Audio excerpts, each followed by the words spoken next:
Hey folks, Temple here and welcome to my little review of Pokemon Ultra Sun and Moon. Yes, I'm using old battle footage. I know the embargo has been lifted for Pokemon, but guys, this is Nintendo we're talking about. When you give them scathing comments like I'm going to, they tend to get a little uppity and a little bit, very overprotective. So I'm thinking of using this footage that will keep them, out of my hair. But enough about that, let's get into Ultra Sun and Moon. Is it good, is it bad, or is it worth your time? Or do you believe this is a, big waste of, flop or too much, money for what it is? Well, I'm here to answer those questions. So let's get off with this quick breakdown. Now, I'm going to break it down the sections, story, gameplay, internet, and, the usual jazz. So let's start with story. Is the story good or bad? Well, to be honest, guys, you're going to expect a lot of things from the previous Sun and Moon iteration, but there is a lot of changes. Now, before you start, you'll be saying, oh, it's the same game. It isn't to an extent. Early on, you are going to see some of the changes. Now, they're going to be minute. They're not going to be big. But they will get gradually bigger and bigger.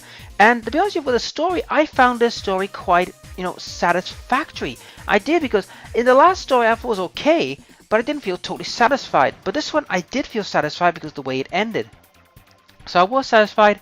And the big changes really don't come in until, after when you've gone to the Paradise, probably, after Paradise, and you've gone after the third trial, which is dealing with, Team Skull, and also we've got the new Team Recon. They're kind of funky guys. I mean, they are pretty funky with their style, especially with old handlebar mustache, Colonel Mustard kind of dude. I mean, Jesus Christ, his mustache like a freaking handlebar. You could ride that damn thing. But anywho, and also when it comes to the trials as well, guys, forget everything you've thought of the previous game. Forget about all your strategy tactics, because they get thrown right out the window very early because they have changed the trials a bit. So you will have to fight off, in a different way. So don't expect the same thing twice. And also some of the puzzles have changed as well. So you will have to do a lot of puzzle thinking, but you will eventually get through them. They're not that hard.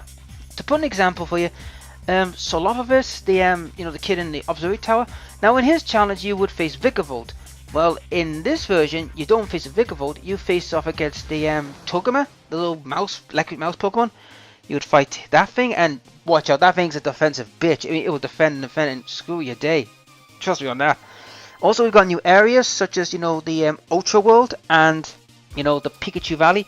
Now, the Pikachu Valley is interesting because if you, scan a QR code, there's a certain QR code with Ultra Sun and Moon only. You can get Ash's Pikachu, which I've already got, so it's pretty cool. So I do recommend checking for that if you get Sun and Moon, like Ultra Sun and Moon, and get it. What's next? Oh yes, I forgot to mention as well. Also, some of the legendary Pokemon in this game can be easily attained, such as Necrozma and Luna. I mean, Necrozma was easy. He's easy to attain. He's not as hard as what he once was. Also, Zygarde is also easy to obtain because he's in an area which I won't spoil. You will have to figure that out for yourself once you play the game. And I felt the story and the content was satisfactory. However, at the end of the main story, you do get a bonus episode called Team RR, stand for Rainbow Rocket. Now, I'm going to be honest here. This really grated me. This has really angered me a bit because, excuse me, because of the simple fact that I had to spend nearly 2.5 hours doing that episode before I could even go out to do breeding or look for the items I need to make my new Pokemon, and it was a pain in the backside. So, yeah, it is a bit of a pain in the backside. And I do recommend for that episode, have Bulbapedia up. Because here's the reason why. There are some Pokemon that are not part of that gen. So be warned, you will need that to be, more mindfully of what you're going to fight and what you're going to be played off against. However, the payoff is pretty good though. As once you complete the story, you do get 55 big nuggets. So it is worth doing. Excuse me, what guys, my throat. So, yeah, that's pretty much the story. Now, post-game, right, I'm going to be brutal. It's same as the original, so basically, do expect a long grind. Even with Pokebank, that will give you, your Pokemon, you will have to grind your little ass off to get all the items. And yet again, it's a slog. However, there is a new feature called Mana Time Surfing. Now, you can get battle points through this way by surfing, but however, I do recommend if you are very skilled at that kind of game, I do recommend it because you can get 10 battle points for doing 3 minutes of work.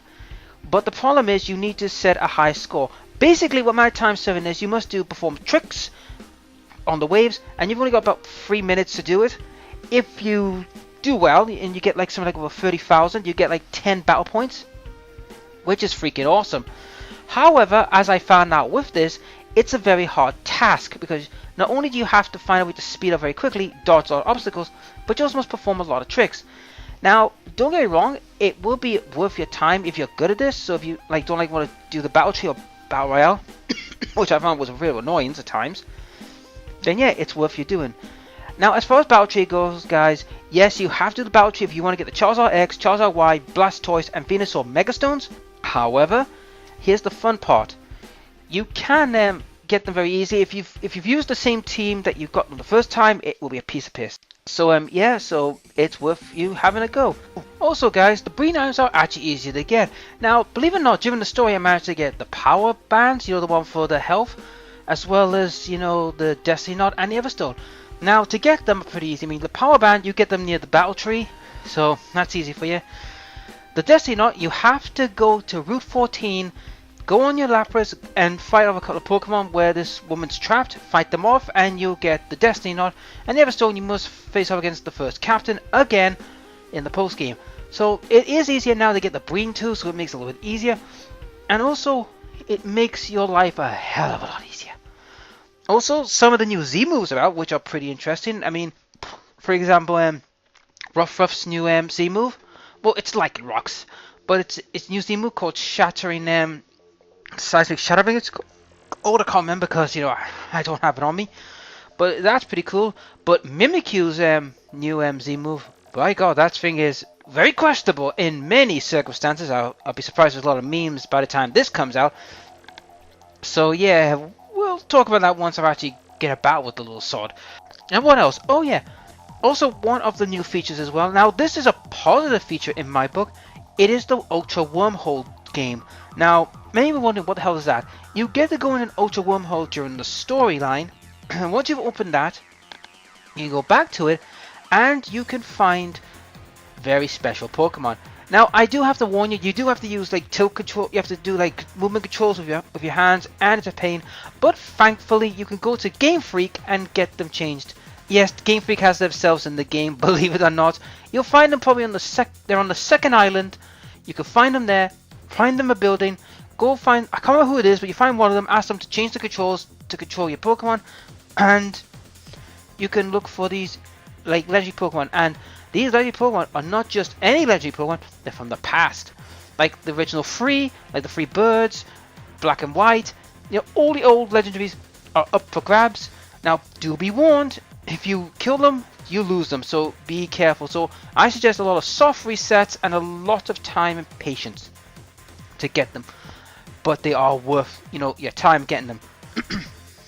And also, as well, the added other feature as well is the battle agency. Now, the battle agency is a self-contained kind of thing. It is an online thing. It's self-contained.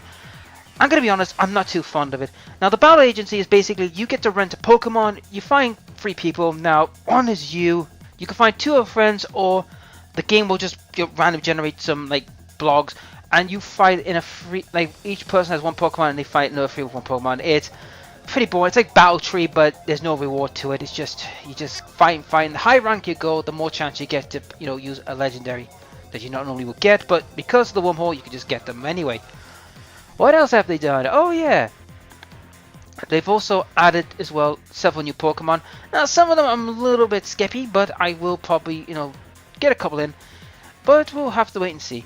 Now here's a little thing, a little tidbit for everyone to know. When you do go for Necrozmus, do not, I repeat, do not kill him.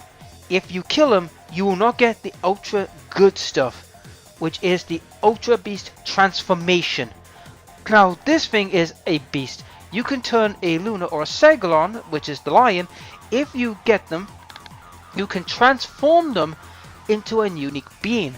And not only that, if you give them the Necrozmatic Z move, they transform into a huge freaking dragon. And good thing about that is that transformation, it does not chew up a Z move. It's like a free Z move, so it's worth having. So yeah, I would, you know, implore you to do that.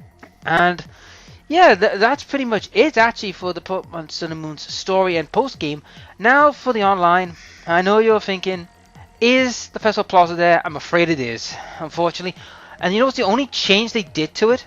A couple of stores and oh, you can theme change it. Theme change it. Really?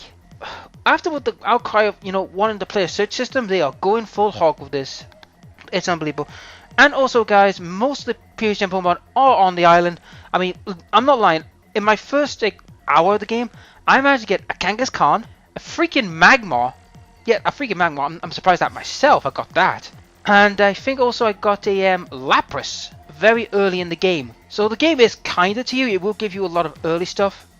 But the game will go out its way to counteract everything you do. So do be careful. And also the special Dusk form Lyrock, you can only get that with going for Mystery Gifts. So once you get the game, go to Mystery Gifts, click the on internet section and you'll get it.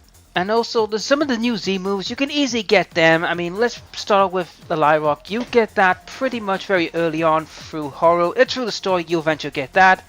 Mimikyu, once you complete the Ghost trial, go back into the Ghost form and look for Mimikyu again. But be warned, if you make the wrong choice you won't get it. Make the right choice, you'll get it. So do keep that in mind. It's a choice factor which will decide if you get the the Z move or not. So do keep that in mind. And also the other one, the dragon one, Komongji or Komolja, I can't pronounce its name. You can get his Z move in Pony Island. So on the way to the battle tree you can get it there. And that's pretty much it. Oh, also if you want to get Snorlax, Muse, and Moss Shadow Z move, you can get them through the hotel on the second island. If you go to the hotel, you can go up the elevator, find this elderly gentleman, but make sure you have these Pokemon on you, and they will give you, and this man will give you the Z move of each of the respective Pokemon. So I do recommend folks, getting Pokemon with these Pokemon, cross them over, and you'll get these Z moves pretty quickly. So yeah, the game has a lot of kindness to you. It will give you, certain stuff that you normally wouldn't get, that easy, but it will make it easy for you. But there are things that are very hard to get, and you will have the grind for them. But anyway, folks, that's my thoughts on the game, and I'll admit it is a good game. I feel that the price tag for it is a little pricey. I would say you can make this probably anywhere between £20 to £30. Mind, this is UK currency, mine. I don't know what's like other countries. But yeah, it's a good game to get, and it's worth, going through the story again, and also, in the end, it's alright, but it's nothing to write home about. And I know a lot of people will hate the Festival Plaza, which I don't blame you in that regard. And that's pretty much it, folks, and that's my review of the game. I give this game probably a 3 out of 5. It's not a bad game. It's a good game. Good to play, have good fun, but the storyline does take a little longer than usual, and it does drag from time to time. But folks, that's my review of it. If you like the videos, please like, share, and subscribe, and I'll see you in the next video. I'll catch you later.